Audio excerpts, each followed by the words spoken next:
샬롬. 오늘 아침 함께 묵상할 말씀 마가복음 11장 27절에서 33절입니다. 제가 봉독하겠습니다.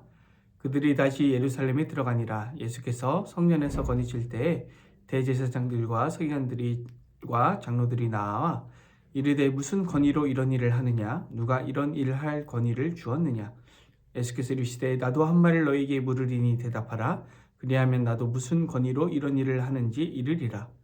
요한의 세례가 하늘로부터냐 사람으로부터냐 내게 대답하라. 그들이 서로 의논하여 이르되 만일 하늘로부터라 하면 어찌하여 그를 믿지 아니하였느냐 할 것이니 그러면 사람으로부터라 할까 하였으나 모든 사람이 요한을 참 선지자로 여김으로 그들이 백성을 두려워하는지라. 이에 예수께 대답하여 이르되 우리가 알지 못하노라 하니 예수께서 이르시되 나도 무슨 권위로 이런 일을 하는지 너희에게 이르지 아니하리라 하시니라. 아멘. 샬롬. 오늘은 예수님의 권위에 대한 성전 종교지도자들과의 논쟁을 살펴보기 원합니다. 성전 종교 지도자들은 화가 났습니다. 예수님께서 성전에 들어가서 매매하는 자들과 환전한 자들을 내어 쫓으셨기 때문이죠.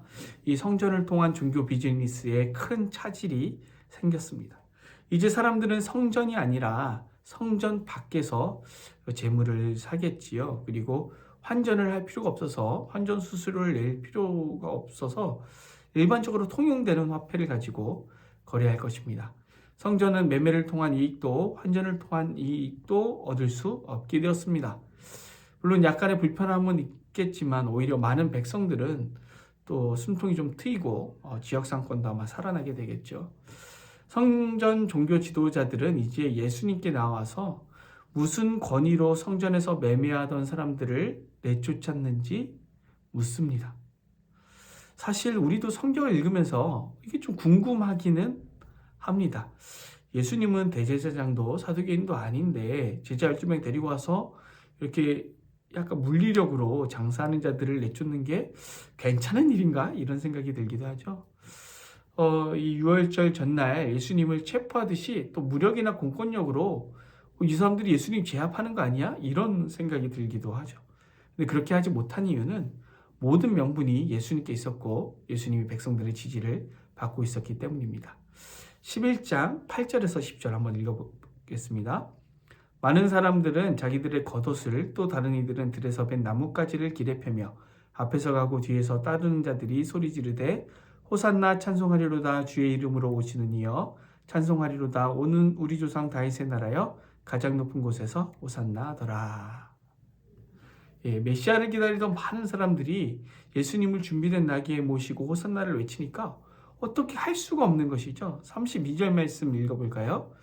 그러면 사람으로부터라 할까 하였으나 모든 사람이 요한을 참 선지자로 여김으로 그들이 백성을 두려워하는지라. 그들은 백성을 두려워했기 때문에 세례 요한에게도 함부로 할 수 없었습니다. 그래서 백성들이 바른 인식을 갖는 것이 이렇게 중요합니다.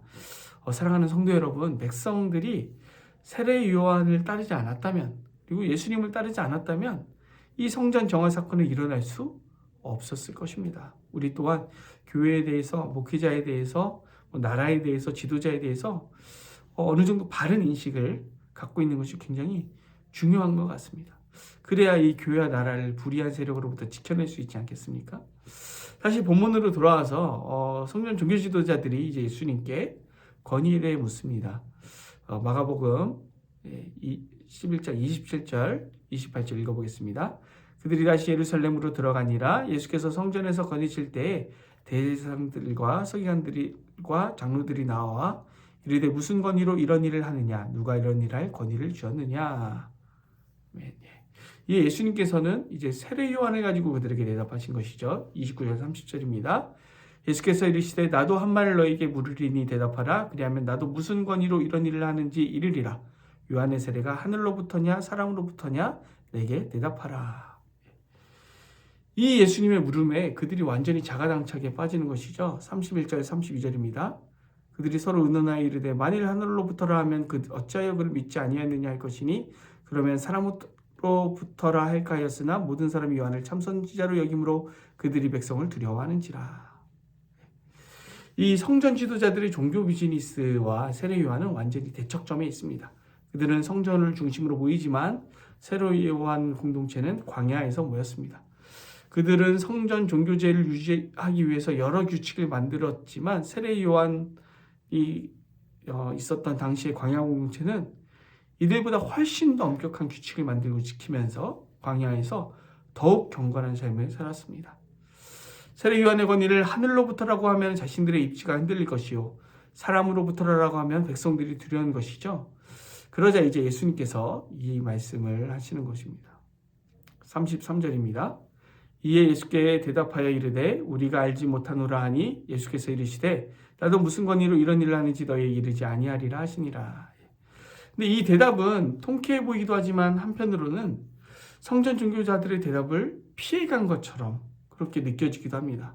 그러나 예수님께서 요한의 세례가 어디에서부터냐 물으시는 순간 사실 예수님은 이미 대답하신 것이죠. 마가복음 1장 9절에서 11절 읽어보겠습니다. 그때 예수께서 갈릴리 나사렛으로부터 와서 요단강에서 요한에게 세례를 받으시고 곧 물에서 올라오실새 하늘이 갈라짐과 성령이 비둘기같이 자기에게 내려오심을 보시더니 하늘로부터 소리가 나기를 너는 내 사랑하는 아들이라 내가 너를 기뻐하노라 하시니라.